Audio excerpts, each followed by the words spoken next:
ایک اور سوال ہے پاکیزہ حنیف صاحبہ کا، یہ تھوڑا انہوں نے ریلیجن سے ریلیٹ کیا ہے، اگر آپ کی اجازت ہو تو میں کیا پوچھ سکتا ہوں؟ جی جی جی جی ضرور. یہ انہوں نے یہ سوال کیا ہے کہ ایک کوشچن بہت آتا ہے مائنڈ میں کہ اگر انسان ایوولوشن کے بعد ایسا بنا ہے تو قرآن پاک میں یہ کیوں کہا گیا ہے ہم نے انسان کو ٹوینس میں پیدا کیا، رائٹ؟ کیا قرآن پاک میں بھی یہ لکھا ہے کہ ایوولوشن کا پروسیس ہوا ہے اور انسان یا اور لائف ایوالو ہوئی ہیں؟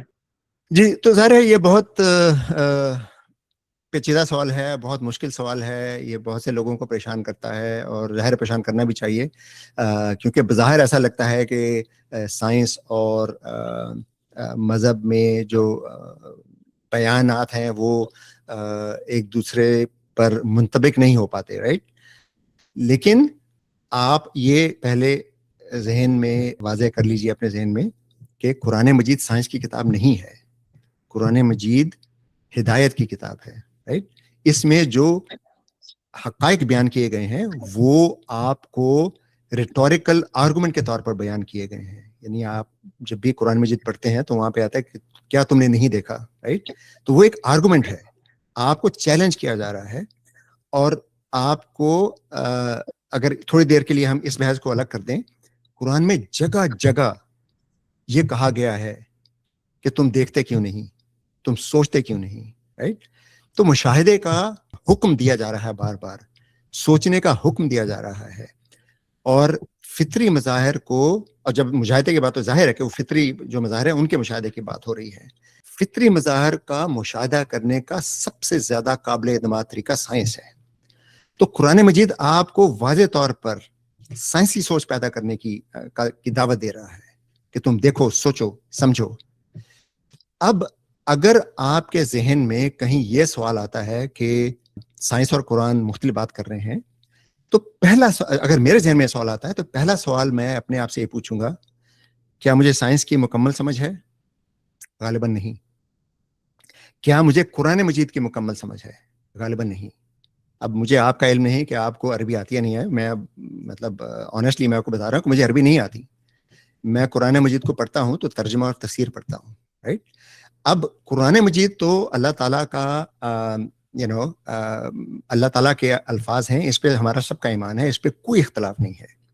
لیکن جب ہم قرآن کا ترجمہ پڑھتے ہیں تو ترجمہ از خود قرآن نہیں ہے، وہ ایک عالم نے لکھا ہے، وہ عالم انسان ہے، وہ انسان کتنا ہی دیندار کیوں نہ ہو، کتنا ہی دیانتدار کیوں نہ ہو، اور مجھے کسی بھی عالم کے دیانت پر کوئی شک نہیں ہے، لیکن انسانوں کا علم محدود ہوتا ہے، انسانوں کی سوچ محدود ہوتی ہے، اور انسان غلطی کر سکتے ہیں۔ تو جب ہم قرآن مجید کی بات کرتے ہیں تو ہمیں بالکل ایبسولوٹ پوزیشن نہیں لینی چاہیے کہ قرآن میں یہ لکھا ہے، سائنس یہ کہہ رہی ہے۔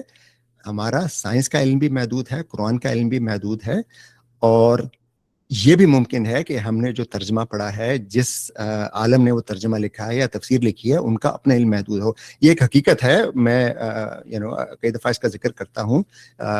ہمارے لیے یہ لمحہ فکریہ ہونا چاہیے کہ ہمارے اکثر علماء، سب کی بات نہیں کر رہا لیکن اکثر میجورٹی علماء کی، وہ سائنس نہیں پڑھتے، یا کم از کم اس تفصیل سے نہیں پڑھتے جس تفصیل سے قرآن مجید نے حکم دیا ہے۔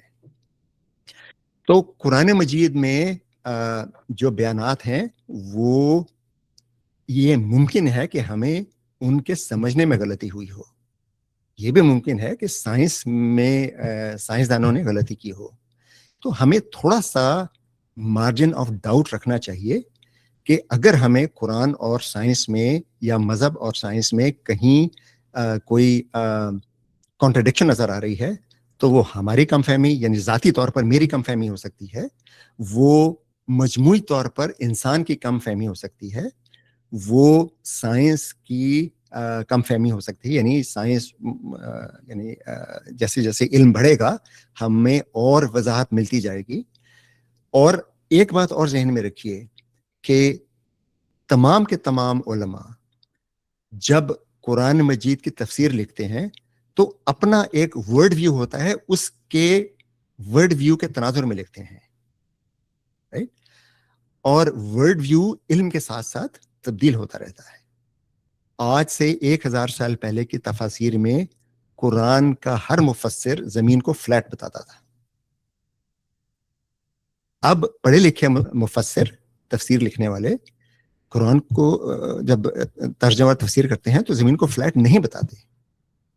تو کیا آپ کے خیال میں قرآن کا مطلب تبدیل ہو گیا ہے؟ نہیں، قرآن کا مطلب تبدیل نہیں ہوا، ہمارے علم میں اضافہ ہو گیا ہے.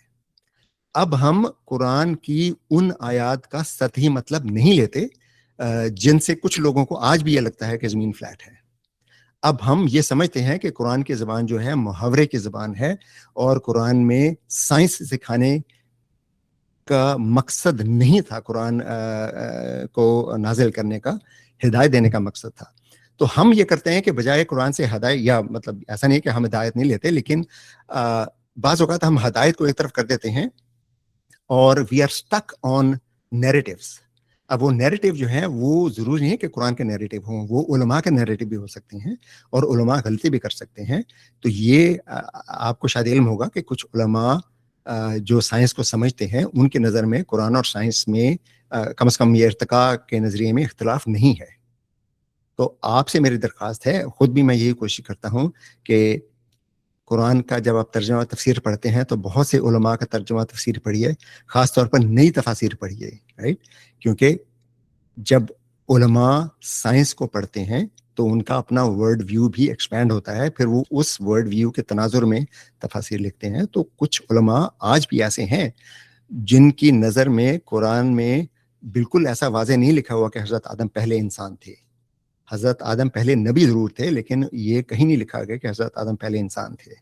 اگر آپ لفظی ترجمہ لیں تو اس میں بہت سے پھر اور مسائل آتے ہیں، وہ یہ موقع نہیں ہے وہ مسائل ڈسکس کرنے کا.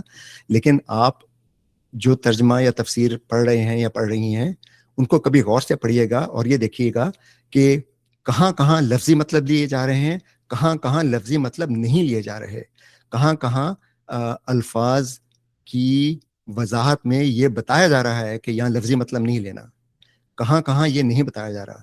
اور اب پوچھیے اپنے آپ سے کہ یہ فیصلہ کون کرے گا کہ قرآن کا لفظی مطلب کہاں لینا ہے اور قرآن کا جو محاوراتی مطلب ہے وہ کہاں لینا ہے، رائٹ؟ قرآن مجید میں اگر یہ لکھا ہو کہ ہم نے آدم کو اپنے ہاتھوں سے بنایا، تو کیا اس کا ہم یہ مطلب لے گئے کہ اللہ تعالیٰ کے خدا نخواستہ ہاتھ ہیں؟ نہیں، ہم یہ مطلب نہیں لیتے. ہاتھوں سے بنانا ایک محاورہ ہے. تو یہ محاوراتی زبان جب، اور پھر یہ بھی ذہن میں رکھیے کہ قرآن مجید 7ویں صدی میں عرب کے اس علاقے میں نازل ہوا تھا جہاں پہ سائنس تو بہت دور کی بات ہے، علم وجود نہیں تھا، رائٹ؟ وہاں پہ زیادہ تر جو لوگ تھے وہ بدو قبائل تھے جو خانہ بدوش تھے.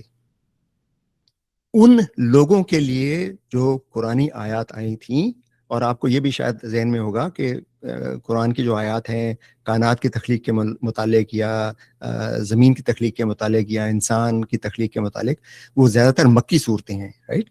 وہ تبلیغ کے لیے دلائل کے طور پر آئی تھیں، ان لوگوں کو بیان کرنے کے لیے جو بالکل حقائق کو نہیں سمجھتے. اگر ان لوگوں کو، آپ کے خیال میں اگر ان لوگوں کو یہ بتایا جاتا کہ انسان کا ارتقاء 4 ارب سال پہلے ایک یکخلفی نو تھی اس سے ہوا تھا، تو ان لوگوں کے پاس تو کوئی کانٹیکسٹ ہی نہیں تھا وہ بات سمجھنے کا، رائٹ؟ اور نہ ہی قرآن کا مقصد تھا ان کو یہ سمجھانے کا. قرآن کا مقصد تھا ریٹوریکل دلائل دے کے لوگوں کو یہ کہنے کا کہ سوچو کہ یہ چیزیں کیسے بنی ہیں. تو آپ سوچئے کہ کیا اللہ تعالیٰ اس بات پر قادر نہیں ہے کہ اگر وہ چاہے تو انسان اور باقی جانوروں کو ارتقاء کے پروسیس سے پیدا کر دے؟ یقیناً انسان، اللہ تعالیٰ اس بات پر قادر ہے، رائٹ؟ تو ہمیں ذہن کو تھوڑی سی کشادگی دینی چاہیے.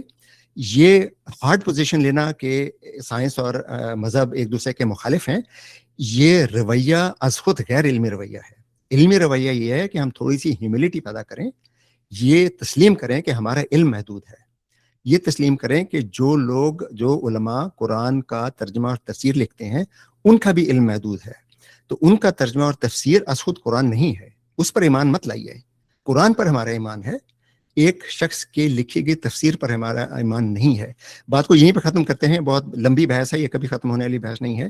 لیکن ذہن کی کشادگی اور یہ ایکسیپٹ کرنا کہ ہم سے غلطی ہو سکتی ہے قرآن کی فہم میں بھی اور سائنس کی فہم میں بھی، یہ اگر ہم پوزیشن لیں اور تھوڑی سی ہیوملٹی یعنی کثر نفسی رکھیں تو یہ مسائل نہیں پیدا ہوتے.